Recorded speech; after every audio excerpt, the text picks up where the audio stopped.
राधे राधे। जय श्री कृष्णा। आप सभी का बहुत बहुत स्वागत है हमारे चैनल में। तो देखिए, आज की इस वीडियो में हम देखेंगे कि मकर संक्रांति से हम एक मुट्ठी अन्न दान का नियम कैसे लें। तो देखिए, मकर संक्रांति पे बहुत सारे दान धर्म के नियम लिए जाते हैं। उन्हीं नियमों में से एक नियम है एक मुट्ठी अन्न दान का नियम। तो देखिए, प्रतिदिन यदि हम एक मुट्ठी अन्न का दान करते हैं तो हमें वर्ष भर यानी साल के 365 दिन अन्नदान का फल प्राप्त होता है। और देखिए, ये बहुत ही आसान नियम होता है, आप बहुत ही आसानी से इसे निभा सकते हैं। तो चलिए, अब हम जान लेते हैं कि नियम हमें कैसे उठाना है और इसका उद्यापन हमें कैसे करना है। तो देखिए, संक्रांत के दिन आप सुबह स्नान आदि कर ले, इसके बाद आप पूजा कर ले। पूजा करने के बाद आपने यदि पहले से कोई नियम ले रखा है तो उसका उद्यापन कर दे।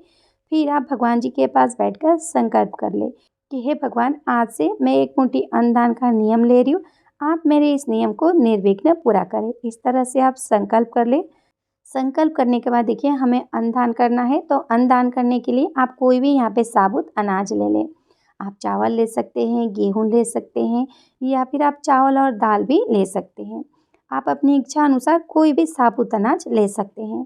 साथ ही देखिए, हमें एक बड़ा कंटेनर यानी डब्बा लेना है, क्योंकि देखिए, हमें पूरे वर्ष भर इसी में अन्न दान करके रखना है। तो आप कोई भी एक बड़ा डब्बा ले लें। डब्बा आप ढक्कन वाला ही लें, ताकि आप अन्न दान करके उसका ढक्कन लगा सकें। तो देखिए, चावल तो सभी के घरों में होता है, तो आप आसानी से चावल का दान कर सकते हैं। अब देखिए, संक्रांत के दिन हम स्नान आदि कर लेंगे, पूजा कर लेंगे। इसके बाद हम संकल्प ले लेंगे। संकल्प लेने के बाद देखिए, हम एक मुट्ठी अनाज ले लेंगे और हम डब्बे में रख देंगे। आपने जो भी डब्बा लिया है अनाज रखने के लिए, आप उसमें एक मुट्ठी अनाज निकाल कर रख दें। इसी तरह से हमें प्रतिदिन एक मुट्ठी अनाज लेकर डब्बे में रख देना है। और देखिए, किसी दिन अगर आप भूल जाएं यानी आप अनाज नहीं रख पाए, तो आप अगले दिन 2 मुट्ठी रख दें। अगर आप 2-3 दिन भूल जाएं तो उसके हिसाब से आप गिन कर डब्बे में अनाज रख सकते हैं। तो देखिए, आपको पीरियड्स में डब्बे में अनाज नहीं रखना है। जब आप शुद्ध हो जाएंगे तो उसके अनुसार गिन कर आप डब्बे में अनाज रख सकते हैं।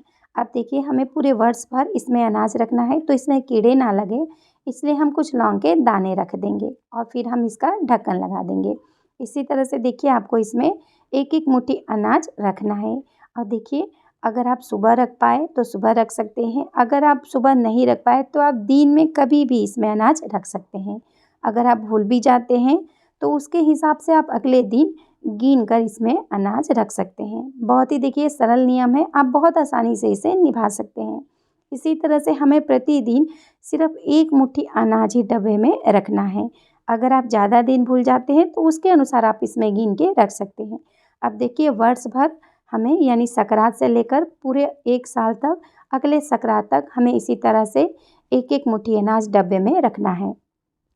जब हमारा नियम पूरा हो जाएगा तो हम इसका उद्यापन कर देंगे, क्योंकि देखिए, जब तक हम उद्यापन नहीं करेंगे हमारा नियम पूरा नहीं माना जाएगा और हमें पुण्य फल की प्राप्ति नहीं होगी। तो देखिए, इसका उद्यापन हमें करना ज़रूरी है। उद्यापन के लिए देखिए, हमें कोई भी खाने पीने की चीज़ लेनी है। आप रबड़ी, गज्जक, तिल गुड़ से बने लड्डू, इस तरह के आप कोई भी खाने पीने का सामान ले लें। साथ में आप दक्षिणा ज़रूर से लें। तो देखिए, हमें उद्यापन के लिए ज़्यादा सामग्री नहीं चाहिए, सिर्फ यही चाहिए। अगर आप दान में कुछ और सामग्री बढ़ाना चाहते हैं तो आप बढ़ा भी सकते हैं। इसके बाद देखिए, आप मीनास लें और फिर आप इसका दान कर दें। और देखिए, हो सके तो आप ये सभी सामग्री ऐसे व्यक्ति को दें जिसको अनाज की बहुत ज़्यादा आवश्यकता हो। अगर ऐसा कोई ना मिले तो फिर आप मंदिर में दे सकते हैं, या फिर आपके आस पड़ोस में कोई ऐसा व्यक्ति हो तो आप उसे भी दे सकते हैं। आप देखिए, हाथ में थोड़े से जल लेकर मीनास लें। मीनासने के बाद आप भगवान से प्रार्थना करें कि हे प्रभु, मैंने पूरे 1 वर्ष तक एक मुट्ठी अन्न का दान किया है। आप मेरे इस दान को स्वीकार करें और इसका पुण्य फल मुझे प्रदान करें। इस तरह से आप मीनास कर इस अनाज को, यानी जो भी आपने पूरे साल अनाज डब्बे में रखा है, उस अनाज को और खाने पीने की सामग्री को साथ में कुछ दक्षिणा रखकर आप दान कर दें।